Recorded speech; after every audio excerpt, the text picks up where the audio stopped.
हाँ बच्चों, अभी हम शुरू करेंगे कुछ एसिड्स पढ़ेंगे हम लोग, ऑक्सी एसिड्स हम उनको कहते हैं, सल्फर और फॉस्फोरस के पढ़ने वाले, क्योंकि आपको नाम से दिया जाएगा और अगर नाम का उसका फॉर्मूला क्या है, उसकी कोई भी एसिड जो उसकी बेसिसिटी कितनी है वो अगर अपन को नहीं पता तो फिर क्वेश्चन में अपने लिए काम मुश्किल हो जाता है। चलो देखो, तो पहले मैं सल्फर की बता देता हूँ आपको, oxy acids of sulphur. Heading मेरे साथ में लिख सकते हो,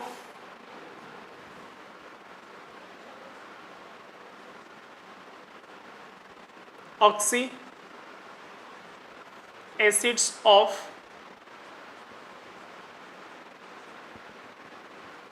सल्फर।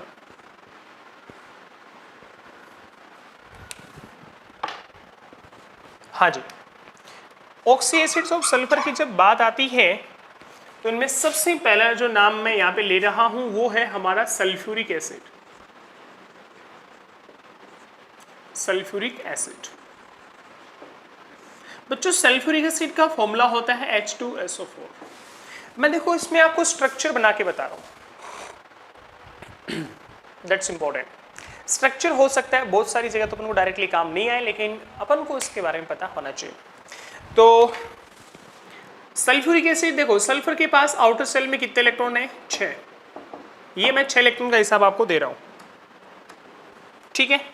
6 इलेक्ट्रॉन में से एक ऑक्सीजन अपना ये लग गया, दूसरा ऑक्सीजन यहाँ पे लगा होता है। उसके बाद में देखो, आप यहाँ डबल बॉन्ड भी बना सकते हैं ऑक्सीजन के साथ में, या आप यहाँ पे कोऑर्डिनेशन बॉन्ड बना के भी दिखा सकते हैं कि सल्फर जो है ऑक्सीजन के साथ में कोऑर्डिनेशन बॉन्ड फॉर्म कर रहा है। बच्चों 2 हाइड्रोजन इसमें, दोनों हाइड्रोजन को जिस तरीके से आप यहाँ पे दिखा सकते हैं, ये हमने हाइड्रोजन को लगा दिया, 2 हाइड्रोजन दोनों को मैंने यहाँ पे लगा दिया। तो क्लियर होना चाहिए मेरे हिसाब से, यहाँ कोई दिक्कत नहीं होना चाहिए। बोलो, 2 हाइड्रोजन को मैंने यहाँ पे लगा दिया। अब इसका जो सल्फर का OS है, देखो सिंगल बॉन्ड बना है यहाँ पे, तो सिंगल बॉन्ड बनने के कारण यहाँ पे कितना आ जाएगा? +1। सिंगल बॉन्ड यहाँ भी बना है तो +1, क्योंकि जो En है वो सल्फर से ऑक्सीजन की ज़्यादा है, ठीक है। ऐसे ही अगर मैं यहाँ पे जो कोऑर्डिनेशन बॉन्ड है उसकी अगर मैं बात करता हूँ तो यहाँ पे हम लोग +2 लगाएंगे, यहाँ पे -2 लगाएंगे, ऐसे ही यहाँ पे प्लस का 2 लगाएंगे और यहाँ पे माइनस का 2 हम लोग लगाने वाले। तो सल्फर जो है हमारा वो प्लस का 6 OS में आ गया है। रही बात मैं यहाँ पे बेसिसिटी की करूँ तो ये हाइड्रोजन H+ के रूप में निकल सकता है, ये भी हाइड्रोजन H+ के रूप में निकल सकता है। तो बेसिसिटी जो होगा that will be 2। It's all about sulphuric acid. Sulphuric acid के बाद में सल्फ्यूरस एसिड होता है, उसमें एक ऑक्सीजन कम होता है, ठीक है, और बाकी स्ट्रक्चर सेम यही रहता है। उसमें मतलब एक ऑक्सीजन यहाँ से ये वाला कम मिलेगा। तो सल्फ्यूरिक एसिड के बाद में सल्फ्यूरस एसिड कोई बड़ा डिफरेंस नहीं है। नंबर 2 पे सल्फ्यूरस एसिड सेम ही है, कुछ ज़्यादा डिफरेंस नहीं है। मैं बोल रहा हूँ सल्फ्यूरस एसिड में एक ऑक्सीजन कम होगा तो यहाँ वाला कम हो जाएगा, सल्फर प्लस के 4 में होगा। रही बात बेसिसिटी की तो वो 2 ही होना है हर हाल में। इज इट ओके बच्चों? चलते हैं नंबर 2 पे। उसके बाद में मैं लिख देता हूँ यहाँ पे पर सल्फ्यूरिक एसिड। पर वर्ड कब लगता है? पर वर्ड तब लगता है जब कोई भी, मान लो जिस भी कंपाउंड के नाम से पहले पर लगा है, जैसे सल्फ्यूरिक एसिड के नाम से पहले पर लग रहा है, इसका मतलब ये हो गया कि सल्फ्यूरिक एसिड जो होता है उसकी तुलना में एक ऑक्सीजन का एटम वहां पे और ज्यादा है, इसका मतलब ये है। तो सल्फ्यूरिक एसिड में ऑक्सीजन कितने होते हैं? 4, लेकिन पर लगने का मतलब ऑक्सीजन कितने हो जाएंगे उसमें? 5। तो पर सल्फ्यूरिक एसिड मोलिकुलर फॉर्मूला हो जाएगा H2SO5, ठीक है। तो बच्चों इसका स्ट्रक्चर देखो, अगर आप यहाँ पे फॉर्मूले से निकालोगे, इसका OS निकालोगे तो X मान के निकालोगे तो प्लस में 8 आता है। और वैसे मैं जानकारी के लिए बता दूं, सल्फर का +8 में कभी हो ही नहीं सकता, ये नहीं हो सकता। सल्फर का हाईएस्ट में प्लस का 6 होता है। और जब भी किसी कंपाउंड में, किसी एसिड में सल्फर का OS प्लस के 6 से अगर ज्यादा जा रहा है, इन दैट सिचुएशन उस सल्फर को आपको प्लस में 6 ही रखना है, प्लस में 6 ही रखना है। ओके बच्चों, तो ये हमें प्लस का 6 ही यहाँ पे सल्फर का रखना है। तो मतलब सल्फर का OS तो 6 होगा, लेकिन इसके पीछे एक रीजन ये भी हम देखना चाहिए कि आखिर में प्लस का 6 क्यों होगा। रीजन क्या है? देखो रीजन ये है, ये सल्फर अपनी जगह वही, इसके पास नंबर ऑफ इलेक्ट्रॉन्स कितने? 6। ऑक्सीजन ऑक्सीजन ऑक्सीजन ऑक्सीजन के साथ में हाइड्रोजन। अब एक ऑक्सीजन बच गया, कहाँ लगाओगे? यहाँ बीच में लगेगा। Sulphuric acid. बच्चों ये प्रोक्साइड बॉन्ड यहाँ प्रेजेंट है। कई बार ये होता है कि हमसे ये पूछ लेते हैं कि इसमें प्रोक्साइड बॉन्ड है कि नहीं है, और प्रोक्साइड बॉन्ड होगा कि नहीं होगा, इसके लिए अपन को थोड़ा स्ट्रक्चर का आइडिया होना चाहिए, दैट इज पर सल्फ्यूरिक एसिड। ओके, तो ये प्रोक्सी लिंकेज या प्रोक्सी बॉन्ड यहाँ प्रेजेंट है।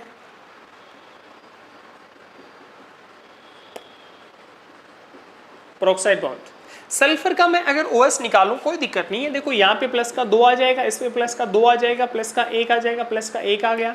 सल्फर अपना प्लस के 6 में है। रही बात बेसिसिटी की, एक H प्लस ये दूसरा H प्लस दोनों निकल सकते हैं। बेसिसिटी कितनी आ जाएगी इसकी? बेसिसिटी इसकी 2 आ जाएगी। You getting my point? चलते हैं नंबर 3 पे। 3 नंबर पे मैं ले रहा हूँ इसमें peroxy di sulphuric acid. Peroxy di sulphuric acid, ये होता है H2S2O8। प्रोक्सी डाइसल्फ्यूरिक एसिड होता है H2S2O8। ओके, इसका स्ट्रक्चर कैसे बनेगा? ये हमारे पास 2 सल्फर एटम्स है, दोनों में हमें सिमेट्री दिखानी। ये 2 हमने ऑक्सीजन दोनों साइड में लगा दिया इस तरीके से, और ये हमने यहाँ पे लगा दिया। ठीक है, एक ऑक्सीजन ये लगा दिया, अगला ऑक्सीजन हमने ये लगा दिया। ठीक है, ये हाइड्रोजन आ जाएगा यहाँ पे, ये भी हाइड्रोजन आ जाएगा, तो ये ऑक्सीजन है, ये हाइड्रोजन। इस तरीके से हम लोग इसको दिखा सकते हैं। सल्फर का अगर आप फॉर्मूले से निकालोगे यहाँ पे OS, so that will be +7 sulphur नहीं होता है। दैट मीन्स फॉर्मूले से गलत आ रहा है, तो फिर अपन को स्ट्रक्चर को काम में लेना होता है। ठीक है, तो ये सल्फर जो है हाईएस्ट प्लस के 6 में जाएगा। 2 क्योंकि यहाँ प्लस का 2, क्योंकि इसने इसके साथ में अपना कोऑर्डिनेशन बॉन्ड बना है। यहाँ भी प्लस का 2, ये अपना प्लस का 1 प्लस का 1 प्लस 6, यहाँ भी प्रोक्साइड बॉन्ड प्रेजेंट है। कई सारे क्वेश्चन तो इसी के होते हैं कि इन कंपाउंड जो दिए गए हैं, ये जो एसिड्स जो दिए गए हैं, इनमें कौन से में प्रोक्साइड बॉन्ड है और कौन से में नहीं है।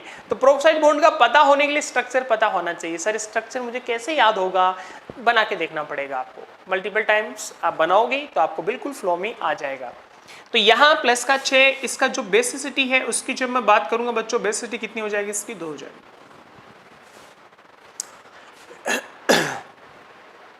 प्लीज नोट करो इसको, चलते हैं आगे।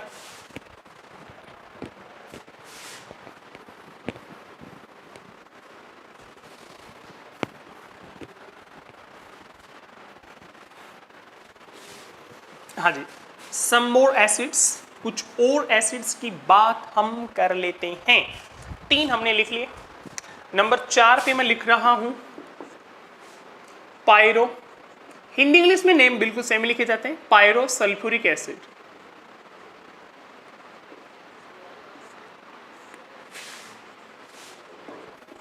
पायरो वर्ड पता है कहां लगता है? पायरो तब लगता है जब हम लोग 2 मॉलिक्यूल को मिला दें 2H2SO4, ठीक है, और उसमें से एक वाटर मॉलिक्यूल निकाल दे, तो ये बनेगा हमारे पास H2S2O7।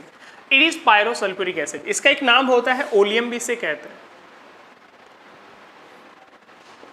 इसे हम लोग ओलियम भी कह सकते हैं। ठीक है, इसका स्ट्रक्चर आपको बिल्कुल भी नहीं रटना है।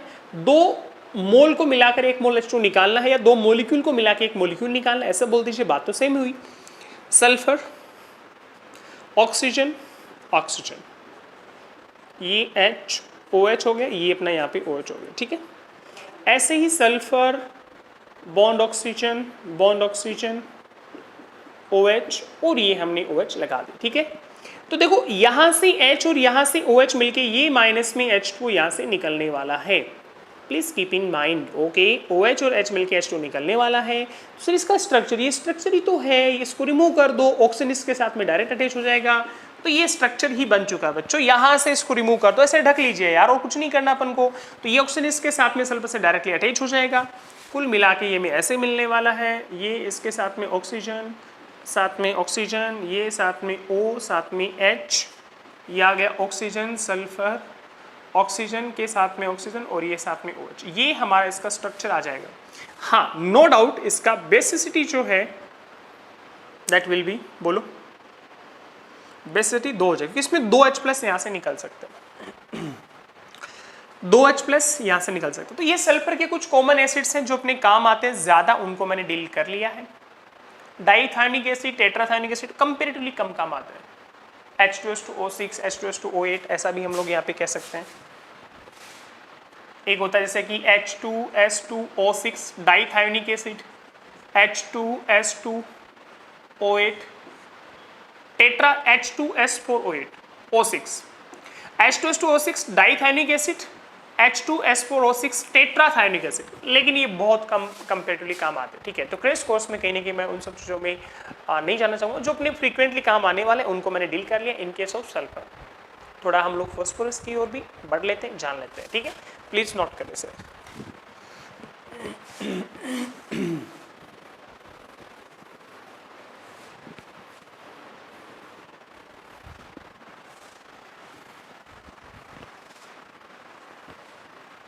हाँ जी, उसके बाद में oxy acids of phosphorus,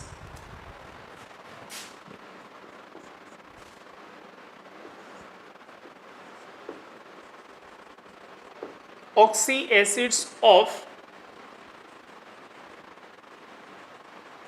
phosphorus, oxy acids of phosphorus. सबसे पहले इसमें जो नाम आता है अपना वो है फॉस्फोरिक एसिड,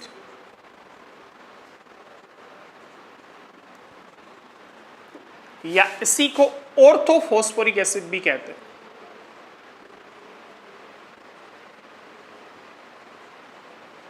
ऑर्थोफॉस्फोरिक एसिड, इसको हम लोग फॉस्फोरिक एसिड या ऑर्थोफॉस्फोरिक एसिड भी कहते हैं। फॉर्मूला होता है H3PO4। क्या होता है बच्चों? H3PO4। ओके, चलो देखो H3PO4, देखो फॉस्फोरस के सभी एसिड का स्ट्रक्चर में एक बात कॉमन है, need to remember that for a long time. हमेशा के लिए याद कर लो, क्या कर लो कि एक P डबल बॉन्ड पक्का होता है फॉस्फोरस के जो भी एसिड्स हैं उनमें। तो ये हो गया P डबल बॉन्ड O। हाँ जी, फॉस्फोरस के पास 5 इलेक्ट्रॉन थे, 2 यहाँ शेयर कर लिए, एक ये रहा, एक ये रहा, एक ये रहा। ठीक है, अगला इलेक्ट्रॉन ये रहा, उससे अगले वाला ये रहा, उससे सॉरी ऑक्सीजन के साथ में 3 इलेक्ट्रॉन यहाँ पे शेयर कर लिए। अब 3 हमारे पास हाइड्रोजन भी है, एक हाइड्रोजन हमने ये लगा दिया, अगला हाइड्रोजन हमने ये लगा दिया, उससे अगले वाला हाइड्रोजन हमने ये लगा दिया। ओके, जब बात आती है इसमें फॉस्फोरस के बारे में, तो इसका OS अगर हम निकालना चाहें बच्चों, देखो डबल बॉन्ड के कारण फॉस्फोरस प्लस का 2 लेगा, डबल बॉन्ड के कारण जिसका EN ज्यादा होता है उस पर माइनस का 2 आता है, डबल बॉन्ड के कारण जिसका कम है उस पर प्लस का 2 आता है। इन दोनों के बीच में एक सिंगल बॉन्ड है, यहाँ पे आ जाएगा +1, यहाँ पे -1, ऐसे यहाँ पे +1 -1 +1, यहाँ पे -1। You getting my point? ठीक है, तो फॉस्फोरस जो है हमारा वो +5 में है, +5 में। जब बात आती है बेसिसिटी की, तो एक हाइड्रोजन ये निकल सकता है, एक हाइड्रोजन ये निकल सकता है, एक हाइड्रोजन ये निकल सकता है, 3 हाइड्रोजन यहाँ पे H+ के फॉर्म में निकल सकते हैं। तो बेसिसिटी जो होगा दैट विल बी 3। यहाँ बेसिसिटी जो होने वाला है फॉस्फोरस का वो यहाँ पे 3 जो है होने वाला है इस एसिड का अपना, और यहाँ फॉस्फोरस +5 में है। Basicity of phosphoric acid will be 3 H+ निकल सकता है। बेसिसिटी यहाँ थोड़ा सा रोल ज़्यादा इंपॉर्टेंट प्ले करता है, क्यों? उसका एक रीज़न है, रीज़न ये है, उसका अपना एक रीज़न है, और रीज़न ये है क्योंकि इससे आगे वाला जो एसिड अभी मैं लिखने वाला हूँ वहाँ बेसिसिटी थोड़ा सा चेंज हो जाएगा। जैसे मैं नंबर 2 पे बात करता हूँ फॉस्फोरस एसिड की,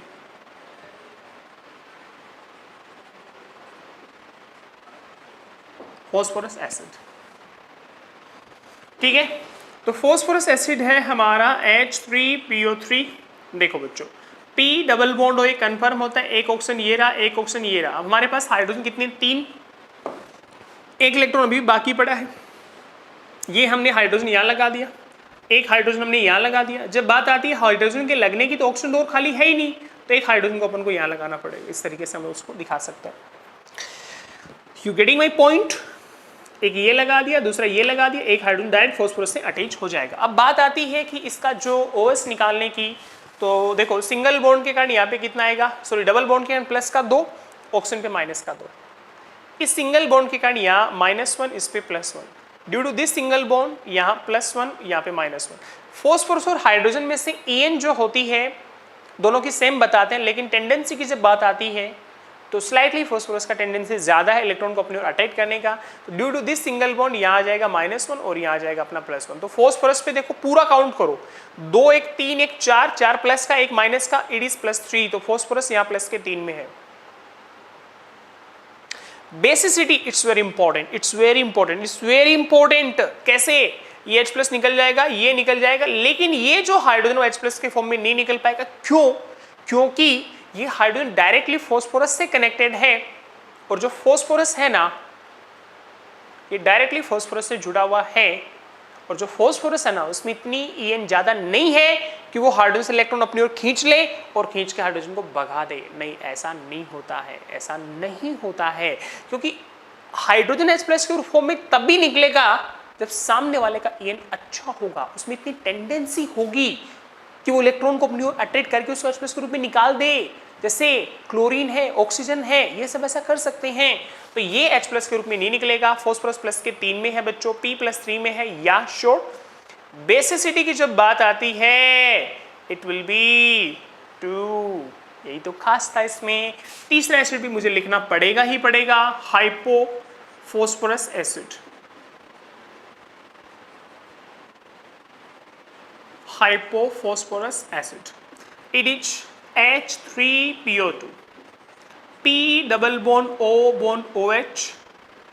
ऑक्सीजन कितने हमारे पास? 2, तो एक हाइड्रोजन डायरेक्ट यहाँ लगेगा, एक यहाँ पे लगेगा। बच्चों ये प्लस के 1 में आएगा, ठीक है। साथ में ये H प्लस निकलेगा, ये H प्लस नहीं निकलेगा, और ये H प्लस भी नहीं निकलेगा, और जो बेसिसिटी जो होगा इसका 1, ऐसा हम लोग कह सकते हैं। ऑर्थोफॉस्फोरिक एसिड भी ठीक है कंपैरेटिवली, ऑर्थोफॉस्फोरिक नहीं, मेटाफॉस्फोरिक कंपैरेटिवली कम काम आता है, HPO3 होता है।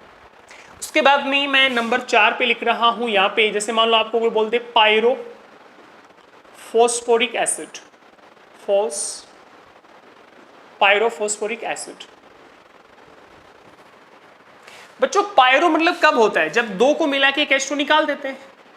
तो H3PO4 के 2 मिलाओ, एक H2O निकाल दो, क्या बचेगा हमारे पास? H4P2O7, H4P2O7, ठीक है। हाँ जी, इसका स्ट्रक्चर ये होता है, P double bond O bond OH bond OH, double bond O bond OH, you getting my point? ठीक है। तो ये है ना फॉस्फोरस प्लस के 5 में है, आप आराम से वही देखो, डबल बॉन्ड के कारण +2 +1 +1 +1 ऐसे, ठीक है।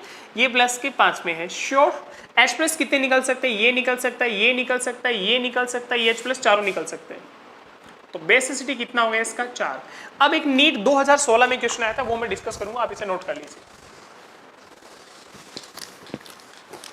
नीट 2016,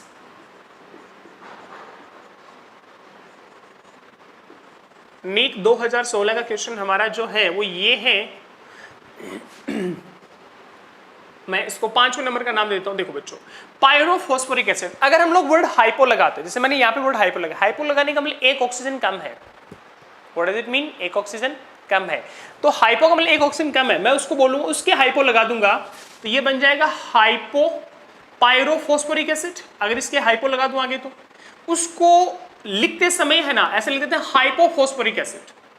पूरा नाम है हाइपोपायरोफॉस्फोरिक, मतलब एक ऑक्सीजन कम हो जाएगा उसमें से, लेकिन उसमें हाइपोपायरोफॉस्फोरिक लिखने के बजाय एग्जाम वालों ने लिखा था हाइपोफॉस्फोरिक एसिड, उसका मतलब यही था, यही हाइपोपायरोफॉस्फोरिक एसिड। ध्यान रहे, वापस सुनिए मेरी बात को, हाइपोपायरोफॉस्फोरिक एसिड हो जाएगा H4P2O6, लेकिन एग्जाम वाले उसमें पायरो वर्ड नहीं लिखते हैं, लिखते हैं हाइपोफॉस्फोरिक एसिड, वो फॉर्मूला वही होगा H4P2O6। So that is hypophosphoric acid, phosphoric acid. तो हाइपोफॉस्फोरिक एसिड हो जाएगा H4P2O6।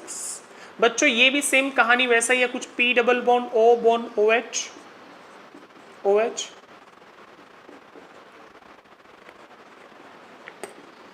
ऐसे, ठीक है।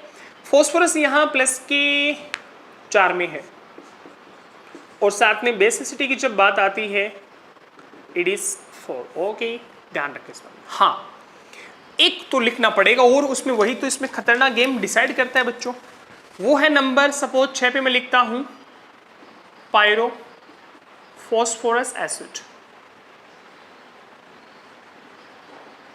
पायरोफॉस्फोरस एसिड, ये होगा H4P2O5। जो फॉस्फोरस एसिड था ना 2 नंबर पे, उससे बनेगा ये, ठीक है। P double bond O P double bond O, bond oxygen H, bond hydrogen, bond oxygen H, bond hydrogen, ये होता है इसका स्ट्रक्चर।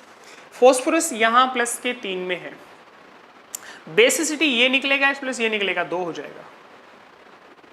मतलब देखो ये जो फॉर्मूला ना मॉलिक्यूलर, उसमें बेसिसिटी 2 है, इस वाले में 4 है, सिर्फ एक ऑक्सीजन का फर्क पड़ता है। और पता है आदमी गलती श्योरली कर ही लेता है, इसमें 4 है इसमें 2 है। सर मतलब कैसे याद कर रहे? स्ट्रक्चर याद रखो, नाम को याद रखो, हिंट को याद रखो, कौन कहां से आया है, एवरीथिंग विल बी इजी, आसान होगा। हाँ बच्चों, हमने सल्फर और फास्फोरस के कुछ काम आने वाले ऑक्सी एसिड्स हमने नोट कर लिए। ऑक्सी एसिड्स मतलब उनमें ऑक्सीजन प्रेजेंट है सल्फर और फास्फोरस के साथ। Now we will attempt some questions. Okay, लिखिए, लिखो 1 mole of hydrogen, 1 mole of hydrogen, उसका फॉर्मूला होता है N2H4। 1 mole of hydrogen, 1 mole of hydrogen lose करता है, loses 10 moles of electron. 1 mole of hydrogen loses 10 moles of electron, 10 moles of electron, full stop. If complete nitrogen converted into the product, if complete nitrogen converted into the product, then find the final OS of nitrogen, final OS of nitrogen. तो जो हमारा OS होगा nitrogen का finally वो हमें बताना है। Question में कितना होने वाला है, it's a good question, listen carefully. देखो बच्चों, ये रहा हमारा N2H4, इसका हम 1 मोल ले रहे हैं, इसका भी कोई फर्क पड़ता है? बिल्कुल फर्क पड़ता है। N2H4 का अगर हमने 1 मोल लिया तो उसमें नाइट्रोजन कितना मिलेगा अपन को? 2 मिलेगा। कितना? 2। लेकिन इसका अगर मैं आधा मोल लेता हूं तो नाइट्रोजन अपन को 1 मिलेगा, क्योंकि 1 में मिलते हैं 2, आधे मिलेगा 1। इसके 2 मोल लूंगा तो नाइट्रोजन N के हमें मोल मिलेंगे 4। ये बात आपको ध्यान में रखना है। तो मोल कितने मिलेंगे अपन को? 4 मिलने वाले। जैसे H2SO4 है, उसका अगर आप 1 मोल लेते हो तो ऑक्सीजन के जो एटम के मोल मिलेंगे दे विल बी 4, सल्फर का 1, हाइड्रोजन के 2। सो ये हमें ध्यान में रखना है हर हाल में, ठीक है। तो हाइड्रोजन का हमें 1 मोल दिया है, 1 मोल ऑफ हाइड्रोजन N2H4। चलो, तो हाइड्रोजन की जब बात आती है तो इसका फॉर्मूला N2H4 है, इसका हमने 1 मोल लिया। बच्चों ध्यान से सुनना, इसके 1 मोल में कितने मोल नाइट्रोजन के? इसमें देखो सबसे पहले इसका OS निकालो। नाइट्रोजन का OS माइनस में 2 है। It's a very good question. यहां नाइट्रोजन का OS कितना है? माइनस में 2। in 1 mole of hydrogen, in 1 mole of hydrogen, 1 mole of hydrogen, 2 moles of N-2 are present. In 1 mole of hydrogen, 2 moles of N-2 are present. 1 mole hydrogen में 2 मोल N-2 के present हैं। मतलब सीधी सी बात है यार, जब इलेक्ट्रॉन देने की बारी आएगी ना, देने का जब नंबर आएगा ना, तो 2 नाइट्रोजन दोनों मिलके देंगे। समझ रहे हैं? दोनों नाइट्रोजन मिलके देने वाले हैं। तो 1 मोल में 2 मोल नाइट्रोजन है, ठीक है जी। ये 1 मोल पूरे कितने मोल इलेक्ट्रॉन देता है? 10। ओके, 10 मोल इलेक्ट्रॉन निकलते हैं, ठीक है। तो 10 मोल 2 नाइट्रोजन के द्वारा दिए जाएंगे। 1 नाइट्रोजन कितने देने वाला है? 5 देने वाला है। 1 nitrogen will release 5 moles of electrons, ठीक है। तो यहां नाइट्रोजन अपने 5 मोल देगा, तो बच्चों जो 1 N-2 है ना, that will release 5 moles electron. ये बात इसमें सबसे खास बात थी। मेरा कहने का मतलब 1 मोल में N-2 2 है, तो दोनों मिलके 10 देंगे, एक देगा 5। -2 से 5 निकलने पे इलेक्ट्रॉन निकलते हैं तो OS बढ़ता है, तो -2 से 5 निकले, 5 ऐड कर दो, कितना आ जाएगा? +3। मतलब नाइट्रोजन का जो फाइनल OS होने वाला है दैट विल बी +3। जो यहाँ पे फाइनल OS होने वाला है वो यहाँ पे +3 होने वाला है, ठीक है। क्लियर है? चलो नोट करो इसको, चलते हैं अगले क्वेश्चन पे।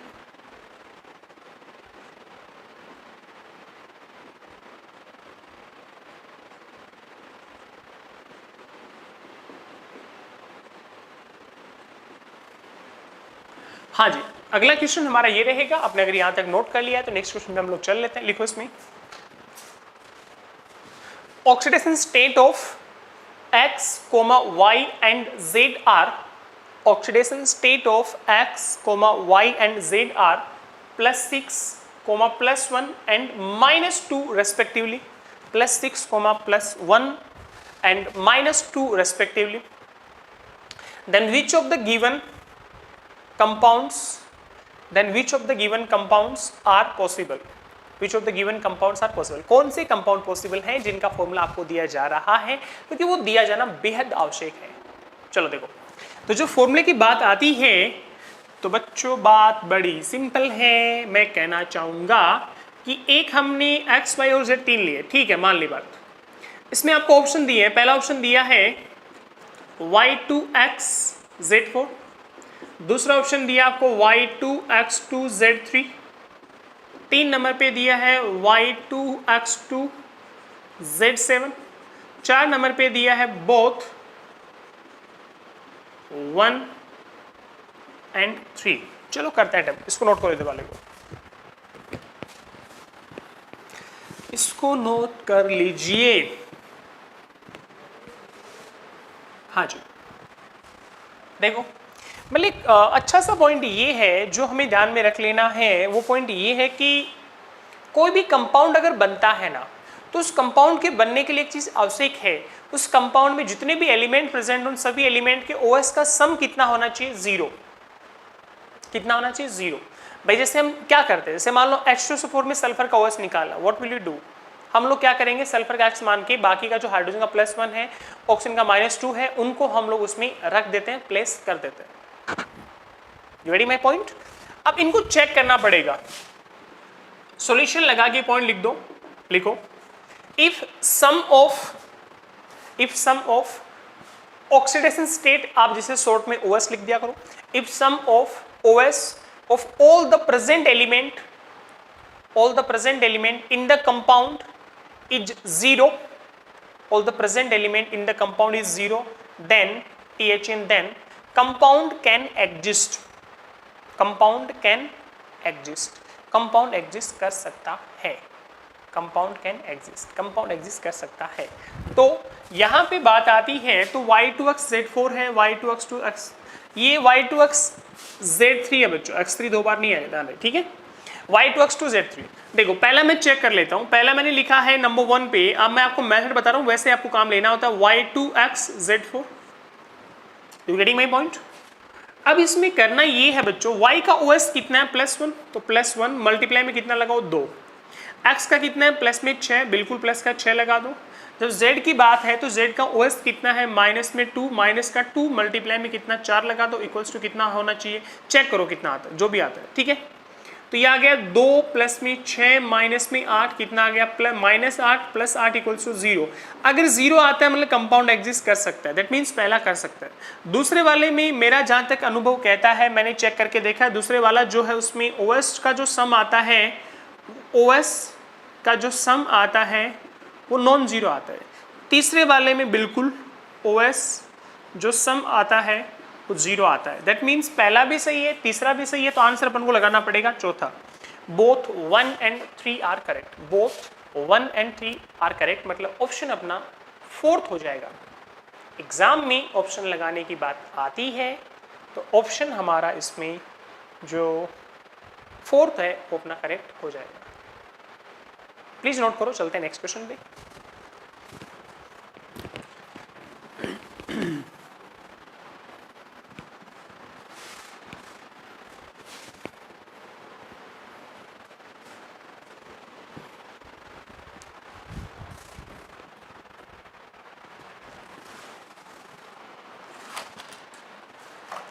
हाँ जी, तो नेक्स्ट क्वेश्चन हमारा ये है, लिखो 1/2 moles of Cr2O3 loses 1.8 × 10⁻24 number of electrons। 1/2 moles of Cr2O3, 1/2 moles of Cr2O3, 1/2 moles of Cr2O3 loses 1.8 10⁻24 number of electrons, then final product may be, final product कौन सा हो सकता है? देखो तो पहला ऑप्शन दिया है K2CrO4, ठीक है, और दूसरा है इसके बाद में नंबर 2 पे K2Cr2O7। किसी भी रिएक्शन की बात करो, ठीक है ना, उस रिएक्शन में पोटेशियम जो भी है वो प्रेजेंट वहाँ पे है। उसके बाद में 3 नंबर पे अगर मैं बात करता हूँ CrO2, और 4 नंबर पे बोथ फर्स्ट एंड सेकंड। चलो देख लेते हैं both first and second. So let's check it solution. हो क्या रहा है, देखो सबसे पहली बात, अगर मैं Cr2O3 की बात करता हूँ, I am talking about Cr2O3, तो Cr2O3 जो है इसके 1 मोल में क्रोमियम के कितने मोल हैं? 2। मैं बोल रहा हूं उसके 1 मोल में क्रोमियम के कितने मोल हैं? 2। 1 मोल में क्रोमियम के कितने मोल हैं? 2। ठीक बात है, हमने आधा लिया है, 1 में 2 है, आधा लिया है तो कितना होगा? 1। एक चिकन मुर्गा, टांगे कितनी? 2। आधा मुर्गा, टांगे कितनी? 1। 1 Cr2O3, 2 क्रोमियम, आधा लिया है तो क्रोमियम 1। इसका मतलब इलेक्ट्रॉन जो देने का काम करेगा वो सिर्फ 1 क्रोमियम करेगा।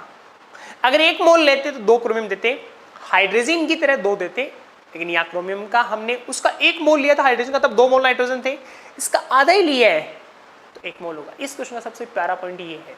तो यहाँ पे हमारा जो क्रोमियम है ना Cr2O3 में क्रोमियम प्लस के 3 में है बच्चों, और इसका भी हमने हाफ मोल लिया है। तो हाफ मोल्स लेने का मतलब जो हमारे पास क्रोमियम आएगा प्लस के 3 में, इसका कितना मोल आएगा? 1, क्योंकि 1 में क्रोमियम 2, आधे में क्रोमियम 1 मोल ये।